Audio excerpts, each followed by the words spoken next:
छा थिए जेकर हिकु ख़ुशहाल, हैप्पी ऐं ड्रिगी ऐं लॉन्ग लाइफ जो राज़ न दौलत में हुजे, न शोहरत ऐं फ़ेम में हुजे, ऐं न ई कंहिं कामयाबी ऐं सक्सेस में हुजे, पर हिकु ख़ामोश, सिंपल ऐं डीपली पर्सनल शइ में हुजे। इकिगाई हिकु जैपनीज़ वर्ड आहे जंहिं दुनिया में केतिरनि ई माण्हुनि जी ज़िंदगियूं बदिलाए छॾियूं आहिनि। इकिगाई असांखे पंहिंजे जीअण जो मक़सदु थो ॿुधाए।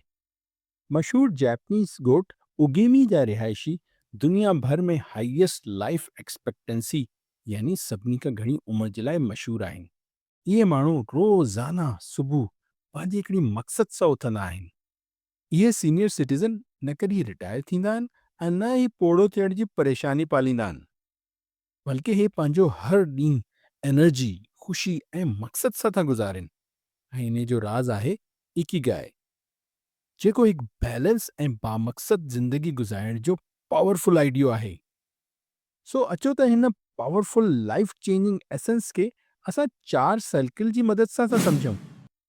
ऐं तव्हांजो इकिगाई इन्हनि 4 सर्किल जे इंटरसेक्शन यानी सेंटर में हूंदो। सर्किल नंबर 1 आहे व्हाट यू लव, यानी जेको तव्हांखे पसंदि आहे, जेको तव्हांजो पैशन आहे। Second circle is what you are good at, यानी तव्हां कंहिं शइ में एक्सपर्ट हो, तव्हांजी नीश छा आहे, तव्हांजी स्ट्रेंथ छा आहे। असांजे क्रिएटर पंहिंजी हर क्रिएशन खे हिकिड़ो ख़ासि स्पेशल कैरेक्टर ॾिनो आहे। असांखे पंहिंजी स्पेशल क्वालिटी ॻोल्हणी आहे। टियों सर्किल आहे व्हाट द वर्ल्ड नीड्स, यानी तव्हांजी स्किल ऐं क्वालिटी खे छा दुनिया जी ज़रूरत आहे बि या न। चौथों ऐं आख़िरी सर्किल आहे what you can pay it for, यानी जेको तव्हां कमु कंदव छा तव्हांखे उन जो मुआवज़ो मिली बि सघे थो या न। अचो त इन 4 सर्किल्स जो इन डेप्थ एनालिसिस था कयूं। Firstly what U love, this is your passion, उहो कमु जेको तव्हांखे पसंदि आहे, the thing that lights U up.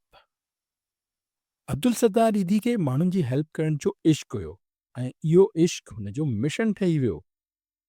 असांजे पाड़े में हिकु सिंपल चांहि वारो आहे जेको रोज़ाना सुबुह 5 बजे उथी सैकड़नि ई माण्हुनि खे चांहि सर्व थो करे, ऐं हुन जी ख़ुलूस ऐं चाहत संदसि मुल्क में ज़ाहिर थींदी पई आहे। सेकंड सर्कल आहे what you are good at, यानी तव्हां कंहिं शइ में माहिर हो, तव्हांजी सलाहियत छा आहे, तव्हांजो स्पेशल गिफ्ट। आतिफ़ असलम खे ॾिसो, हिन जी वॉइस हिन जो गिफ्ट हुयो। हुन उन खे प्रैक्टिस कयो, पॉलिश कयो, ऐं हाणे हुन जी आवाज़ लखनि ई दिलनि ते राज थी करे। मां मीरपुर ख़ास जे हिकिड़े प्राइमरी टीचर सां मिलियुमि जेको क्लास में हर ॿार सां कनेक्ट थींदो आहे and he makes them believe in themselves. ॿारनि में एतमाद पैदा थो करे। इहा हिकिड़ी नायाब सलाहियत आहे।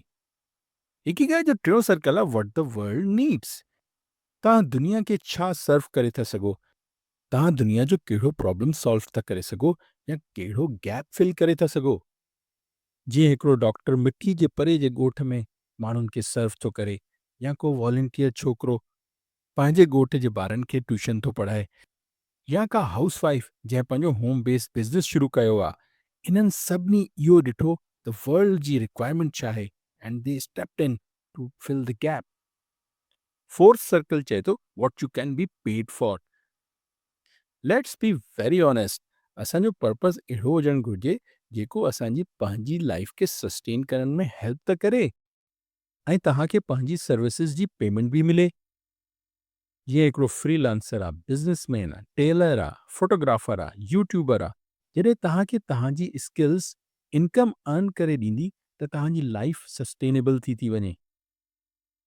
ऐं जॾहिं इहे 4 सर्किल पाण में ओवरलैप था कनि, यू फाइंड योर इकिगाई, हिकिड़ो अहिड़ो रस्तो जेको मीनिंगफुल आहे, ॿियनि जे लाइ कारआमद आहे, तव्हांजे लाइ हैप्पी ऐं जॉयफुल आहे ऐं प्रैक्टिकल बि आहे।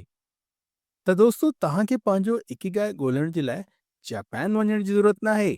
U already have it. मुमकिन आहे वो कुझु स्ट्रेस, नॉइज़, परेशानी जी वजह सां दॿिजी वियो हुजे, पर उहो आहे ज़रूर। सो अॼु तव्हां 5 मिंट पाण सां गॾु वेहो ऐं पाण सां पुछो, व्हाट मेक्स मी अलाइव, मुंहिंजो पैशन आहे छा। What do I love helping, कहिड़ो कमु करण में मज़ो ईंदो आहे। ऐं उहो कहिड़ो कमु आहे, जेको जॾहिं मां कंदो आहियां त उहो कमु घटि ऐं रांदि वांगुरु लॻंदो आहे। ऐं इन्हनि ई सवालनि में तव्हांखे पंहिंजो इकिगाई मिली वेंदो, जंहिं जी निशानी इहा आहे त जॾहिं तव्हां सुबुह उथंदव त U will wake up with the energy, ऐं इहो ई तव्हांजी ज़िंदगी जो मक़सदु आहे। जेकॾहिं हिन वीडियो तव्हांजे दिलि खे टच कयो आहे, त वीडियो खे लाइक ज़रूरु कजो ऐं कमेंट्स में पंहिंजो इकिगाई ज़रूरु ॿुधाइजो। ऐं इन्ही तरह ई सोलफुल ऐं स्मार्ट कंटेंट जे लाइ असांजे चैनल मेहरान माइंड खे ज़रूरु सब्सक्राइब कजो। छो त कॾहिं-कॾहिं कंहिं ॿिए कल्चर जो नंढिड़ो लफ़्ज़ असांखे असांजी ज़िंदगी जो वॾे में वॾो सच सेखारे थो। Thank U very much. Have a happy day.